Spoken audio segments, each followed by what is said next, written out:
He stood in the doorway, holding a knife. I stood by the wine rack, holding a gun. For a moment we were silent. Just the hum of the fridge and the soft click of the grandfather clock in the living room. Ava was asleep upstairs. If she came down now, if she saw this... "James," I said, my voice steady. "Put it down." He didn't. He looked at me like I was a stranger.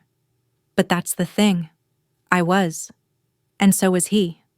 This isn't how I imagined our 10th year of marriage. He was supposed to be the one safe space in a life built on secrets. The man who never asked questions. The man who kissed my forehead every morning and called me his anchor. But tonight, I opened a hard drive that changed everything. It had 4 names. Mine, Ridley's, Callum's, and James Bennett. My husband.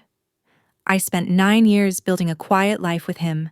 Candle shop, school lunches, Netflix nights. He called me his Stillwater.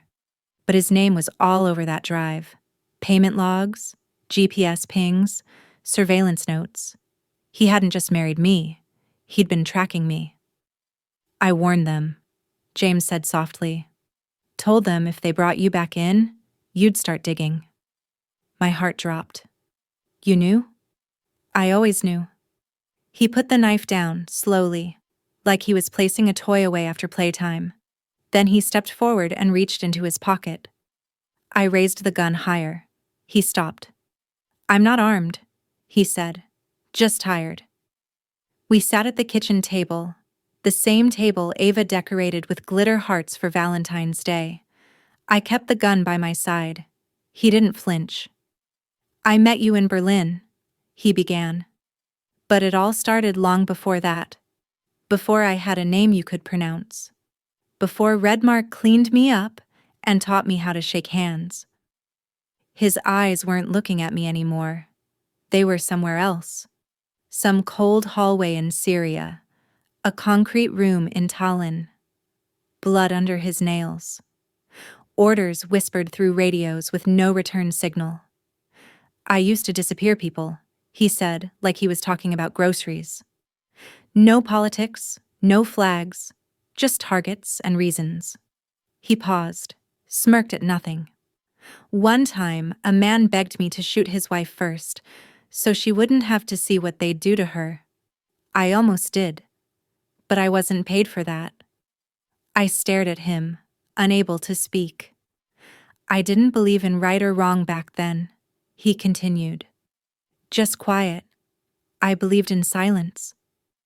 Then he looked at me again, and his face softened like a curtain falling.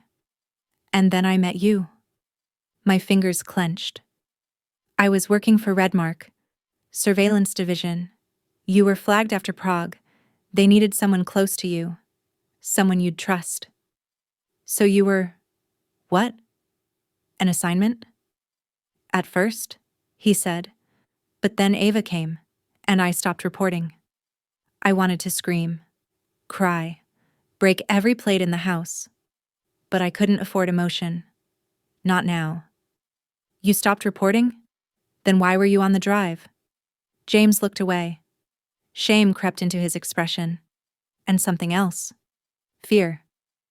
"They didn't believe I was clean. They planted their own trackers. Fed me false leads. Waited for me to slip." "And did you?" He looked up. "They asked me to drug you last summer." For extraction, I felt my stomach twist. "That night I blacked out." He nodded.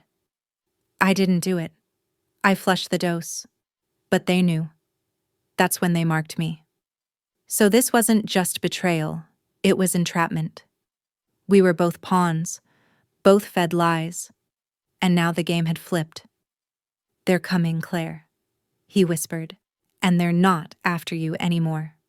We heard the first sound at 2:14 a.m., a soft pop, silenced entry. 3 shadows moved past the backyard hedges. I grabbed Ava from her bed, pressed her against my chest. "Baby, listen to me," I said, voice low and calm. "We're going on a sleepover, okay?"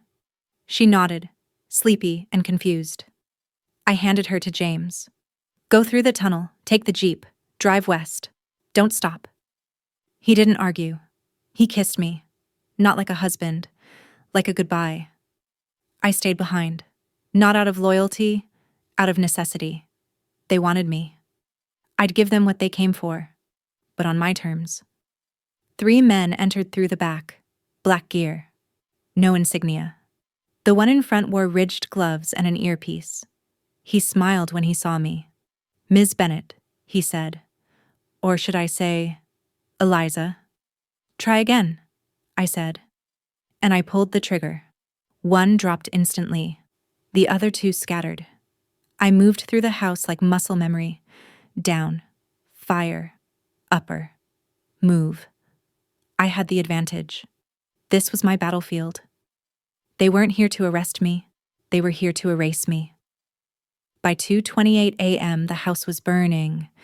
Not from me. From them. They planted accelerants in the pantry, the closet, even Ava's room. They wanted the story to be, family dies in tragic house fire. Wife suspected of mental instability. Files lost in the blaze. Clean. But I wasn't dead. I walked away with a drive, a bag, and a phone that had one message waiting. You're not supposed to survive this. No name. Just coordinates. I met James in a motel off Route 9. Ava was asleep in the back seat. He had a bruise on his temple and dried blood on his lip. They hit us at the gas station, he said. I got her out. We've got maybe 12 hours before they reroute. I nodded. This wasn't over. Not by a long shot. In the morning, I dyed my hair, burned every ID, changed Ava's name in the hospital system. Then I opened the drive again. There were 5 new names now.